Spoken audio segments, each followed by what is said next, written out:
Kalog siya, no? Kumakalog siya. Sabihin yung bearing, palitan na yan, yung headset. Yung dito, pagitan dito, yung upper natin at saka yung lower. May bearing yan. So, pakita ko sa inyo bakit siya kumakalog.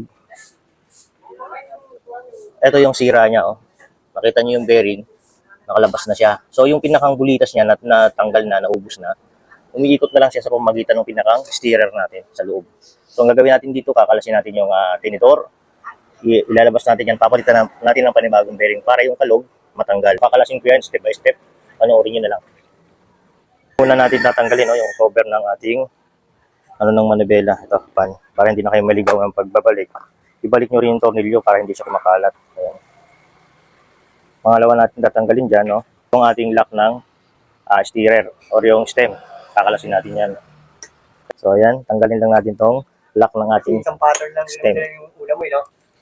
Magkaiba? Magkaiba. So, ayan, naluwagan natin yung allen. Huwag yung tatanggalin yan. Papaluin nyo. Ayan. Pag pinalo niya, nakatras yung lock at gagalaw na yan. Ayan, o. Ayan. Palitan nyo. Hilahin nyo na yan. Ayan. Pagkahila nyo yan, save nyo lang yung ating manobela. Ayan. Tapos ito yung ating papalitan. Ito yung ating headset. Ito yung kakalasin natin. Ayan. So, yan ang kakalasin natin para mapalitan ng bearing. So, kailangan natin ng special tools tulad nito para makalas natin yung headset. Ayan. Ayan. Wala itong pinagkaiba sa mga headset ng bike. Parehas lang sila. So, hindi sila nagkakaiba. Pati headset ng bike pwede nyo gamitin dito. So, kapag tinanggal nyo itong isa na to, ayan, mahuhulog na yung inyong tinidor dyan kasi yan yung nagsisilbing lock ng ating steerer. So, kailangan alalay kayo sa ilalim. Ayan. Ang sira na yung nasa ilalim. Pakita ko sa inyo yung sira. Ayan, o. Nakita nyo yung bearing ito. Ayan. Kaya siya kumakalog kasi natanggal na yung mga bulitas. Sira na. Kita natin dito, itong ating, durog yung bearing natin. Ayan. Ayan, o. So, ang size na kukuhanin natin is size 44. So, tapon na to. So, ayan. Ito yung ating ipapalit na bearing bago. Ayan. Lagyan natin ng grasa yan. So, ipasok ko na. So, ayan. After natin malagay yung yung bearing, pinasok ko na lang sa steerer, no? Pero may dalawang option tayo, no? Pwede rito sa ating headset, dito.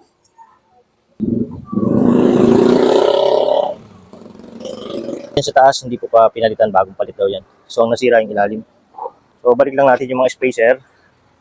Ito, unahin natin to. Pinakang cover niya. Ayan. Alug-alugin ninyo para pumasok yung steerer natin. Pasok.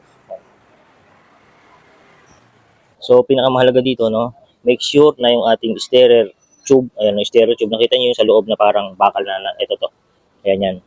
Kailangan hindi yan nakapatong dito. Kailangan may gap yan katulad yan. Kasi once na wala kang gap at nakatukod yan dito sa ating lock ng headset, hindi nyo yan mahigpitan na ang luluwag at luluwag yan. Kasi hindi nyo kaya higpitan dahil nakalock na yung pinakang dulo ng ating steerer tube dun sa ating lock na. So, importante na may awang yan, space. Ayan, o. Para pag hinigpitan nyo to, mahihila niya pataas yung ating steerer ng fork para humigpit yung ating bearing kabilaan. Importante yan. So, ayan. Pagkatapos nyan, higpitan na natin itong ating higpitan nyo na lang, no? Ito, siguraduhin yung mahigpit. Ayan. Ayan. So, kahit kayo, hindi nyo kailangan magpagawa pa sa mga shop. Hindi nyo na kailangan gumastos pa ng pagpagawa ng headset. Kahit kayo na lang, kaya nyong gawin yan. So, ating higpitan nito, kailangan itong manubela nakaayos na doon or nakaayon na doon sa ating gulong. Dapat diretso yan. So, ayan.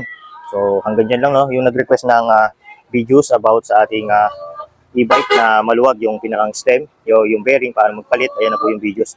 Yun, sana nakatulong ulit ako sa pag-repair ng ating mga e-bike.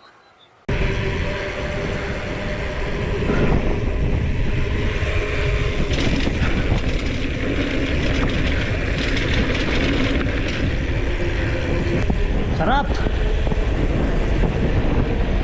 Ito, nung papunta ko dito, ito yung sinalungan ko noon. Grabing hirap din ang dinanas ko dito. Ngayon, puro pababa. Woo! Ito, masarap. This best experience ever. Panalo! Woo!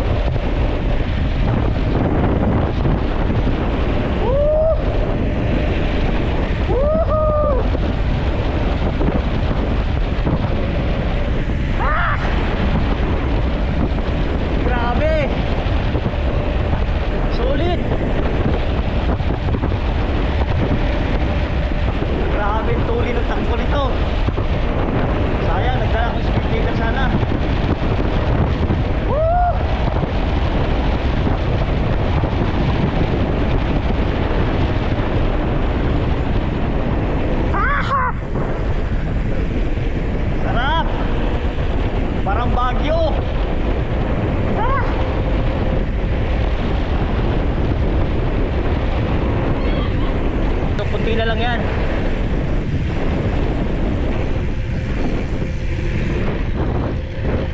Sulit dito, bira ang sasakyan. At naikwento ko na rin lang, no, ano to dati nagra-rides ako dito, bumabagyo. Tapos itong kalsada na to, puro tubig yan, parang ilog. Yun nga na nakakahinayang kasi wala man lang ako na-save na record. Nagkasira lahat. Kasi naka 4K ako dati na tubigan, sira. Pati record ko sira. Woo! Sarap!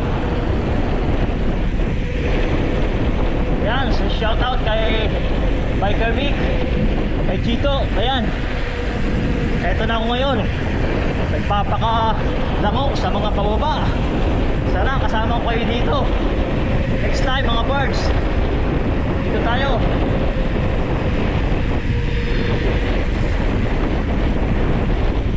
Woo! Panalo.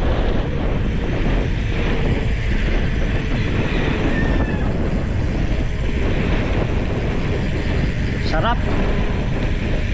Ayan, oh.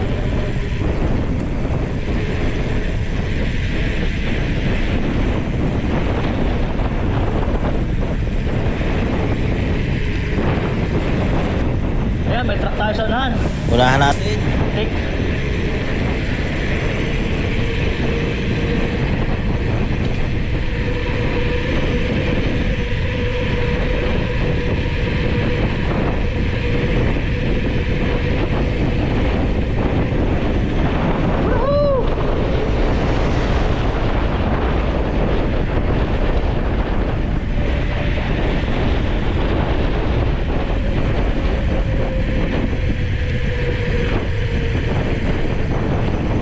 Sarap, grabe. Grabe. Nakita niyo yung truck. Iniwan ko.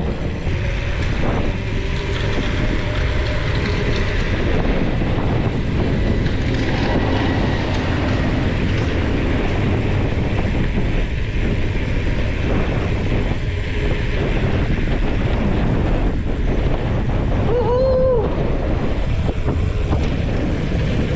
Yan, rough road.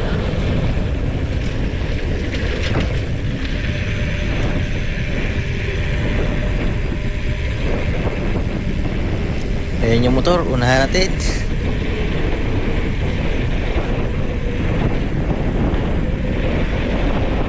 Sarap, grabe.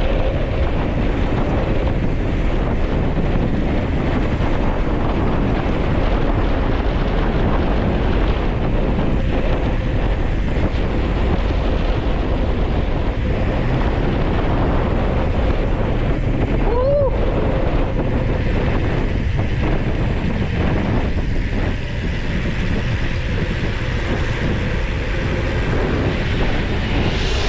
Panalo.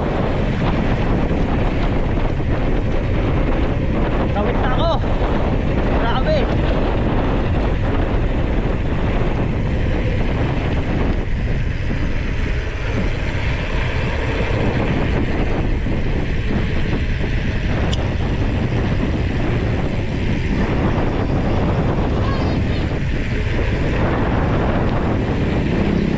Woo!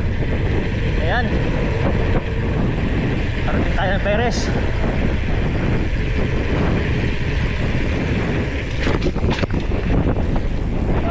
Nagpa-jump ako, guys.